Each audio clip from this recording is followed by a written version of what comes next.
మీ ఎలాంటి వ్యాపార ప్రకటనలకైనా వెంటనే మా ఛానల్ సంప్రదించండి. వీక్షకులందరికీ నమస్కారం. ఫిబ్రవరి మాసంలో మీకు ఏ విధమైనటువంటి గ్రహస్థితి కలగబోతూ ఉన్నది అనేటువంటి విషయాన్ని మనం ఈ వీడియో ద్వారా క్లుప్తంగా తెలుసుకునేటువంటి ప్రయత్నం చేద్దాం. జనవరి నెలలో సంక్రమించినట్టే ఫిబ్రవరి మాసంలో కూడా పంచగ్రహ కూటమి, షడ్గ్రహ కూటమి సంభవించడానికి కూడా అవకాశం ఉన్నది. అయితే ఈసారి మకరంలో కాకుండా కుంభరాశి యందు ఈ పంచగ్రహ కూటములు ఇవన్నీ కూడా ఏర్పడబోతూ ఉన్నాయి. అలాగే ఫిబ్రవరి మాసంలో ఉండేటువంటి గ్రహస్థితిని గనక మనం ఒక్కసారి గమనిస్తే మిథున రాశి యందు గురుడు సంచరిస్తూ ఉన్నారు. అలాగే సింహరాశి యందు కేతువు యొక్క సంక్రమణం జరుగుతూ ఉన్నది, కేతువు సంచరిస్తూ ఉన్నారు. అలాగే కుంభరాశి యందు రాహువు ఉన్నారు, మీనరాశి యందు శనైశ్వరుడు. ఈ 4 గ్రహాలు అలా స్థానంలో ఉన్నాయి. అయితే 13వ తారీఖు వరకు రవి యొక్క సంచారము మకర రాశి యందు ఉంటుంది. 13వ తారీఖు తదుపరి రవి యొక్క సంచారము కుంభరాశిలోకి వెళుతోంది. ఇది ఒక్క విషయాన్ని మనం పరిశీలన చేస్తే కుంభరాశిలో ఇప్పటికే రాహు యొక్క సంచారం ఉన్నది. ఈ 13వ తారీఖు దాటాక రవి కూడా కుంభరాశిలోకి ప్రవేశం చేయబోతూ ఉన్నారు. రవి రాహువులు కలిసి ఉండడం వల్ల అది పితృదోష కారకంగా మనం చెప్పుకోవచ్చును. జనరల్గా అయితే రవి రాహువు కలిసినప్పుడు సూర్యగ్రహణాదులు ఇవన్నీ ఏర్పడుతూ ఉంటాయి.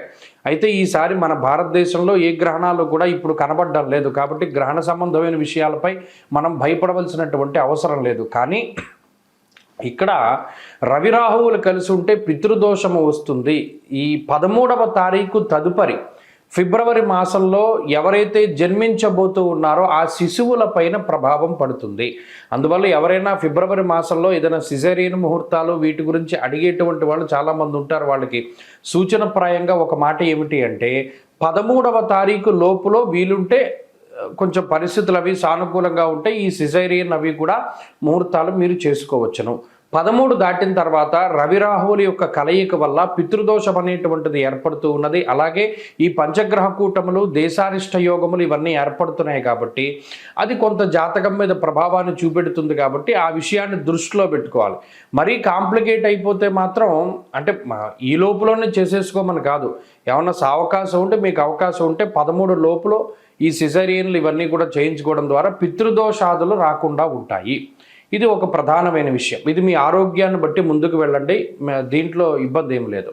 ఇంకొకటి ఏంటి అంటే శుక్రబుధులు కూడా కుంభరాశి అంతే సంచరించబోతూ ఉన్నారు. అంటే ఇక్కడ 4 గ్రహాలు, రాహుగ్రహము, రవిగ్రహము, శుక్రగ్రహము, బుధగ్రహము, వీటితోటి చంద్రుడు కలిసిన లేదా ఈ మాసం చివరిలోనే కుజుడు కూడా కుంభంలోకి వెళ్ళబోతూ ఉన్నారు.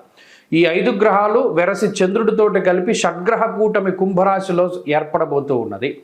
కాబట్టి ఈ గ్రహస్థితి వల్ల ఈ మాసంలో అటు దేశకాలమాన పరిస్థితులు ఎక్కువగా ప్రభావితం చెందబోతూ ఉన్నాయి.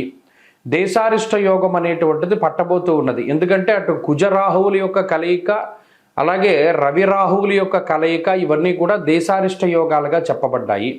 ఈ సందర్భాల్లో ఎక్కువగా అగ్ని ప్రమాదాన్ని సూచించేటువంటి విషయాలు, అలాగే వాయుతత్వ రాశి యందు ఈ గ్రహస్థితి ఏర్పడుతూ ఉన్నది. కాబట్టి అతి వేగంగా వీచేటువంటి గాలుల వల్ల కానీ లేదా గాలి ద్వారా స్ప్రెడ్ అయ్యేటువంటివి ఏమైనా ఉంటే గ్యాస్ ద్వారా వచ్చేటువంటి విపత్తులు లేదా అగ్ని సంబంధమైనటువంటి విపత్తులు, వాయు సంబంధమైనటువంటి విపత్తులు ఏర్పడడానికి అవకాశం ఉంటుంది. కాబట్టి ఈ మాసమందు చాలా జాగ్రత్తగా ఉండడం, ఇది దేశారిష్ట యోగం కాబట్టి చెప్పదగినటువంటి సూచన. ఇక ఈ గ్రహస్థితి ద్వారా మీ రాశి ఫలితం ఏ విధంగా ఉందో మనం ఇప్పుడు తెలుసుకుందాం. కన్యా రాశి వారికి ఫిబ్రవరి మాసం అత్యద్భుతమైనటువంటి శుభ ఫలితాలను ఇవ్వబోతూ ఉన్నది.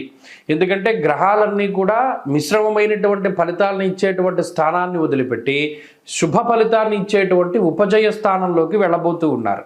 ఉదాహరణకి షష్ఠ స్థానమందు ఉన్నటువంటి రాహు ఇప్పటికే యోగిస్తూ ఉండగా షష్ఠ చంద్రుడు, షష్ఠ బుధుడు, అలాగే షష్ఠ స్థానంలోకి రవి, మాసాంతంలో కుజుడు కూడా 6వ స్థానంలోకి వెళ్ళడం అనేటువంటిది విశేషమైనటువంటి యోగంగా మనం చెప్పవచ్చును. కాబట్టి జనవరి నెలతో పోల్చుకుంటే ఫిబ్రవరి నెల కన్యారాశి వారికి చాలా కలిసి వస్తుంది. షష్ఠే రవౌ సుసౌఖ్యాదిన్ ఎత్ర కార్యార్థ సాధనం అన్నది శాస్త్రం. అలాగే దాదాపుగా ఒక అర్ధ సంవత్సరం తర్వాత అంటే ఒక 5-6 నెలల తర్వాత కుజుడు యోగిస్తూ ఉన్నటువంటి పరిస్థితులు, 6వ స్థానమందు రవి కానీ 6వ స్థానమందు కుజుడు కానీ 6వ స్థానమందు రాహువు కానీ ఎప్పుడైతే మీకు ఉంటారో వారు చాలా అనుకూలమైనటువంటి ఫలితాన్ని, ముఖ్యంగా రోగ బాధల్ని నివారించగలుగుతారు. ఏదైనా అనారోగ్య సమస్యలు ఉన్నా లేదా ఏదైనా హెల్త్ పరంగా చాలా ఇబ్బందికరమైనటువంటి పరిస్థితులు ఉంటే వాటిని అధిగమించగలిగేటువంటి శక్తినిస్తారు. 2 సంతాన యోగము, వంశ అభివృద్ధి జరిగేటువంటి యోగము ఇత్యాది యోగాలన్నీ కూడా ఈ మాసంలో పట్టబోతూ ఉన్నాయి. కాబట్టి కన్యారాశి వారికి ఇది అత్యద్భుతమైనటువంటి మాసంగానే చెప్పవచ్చును.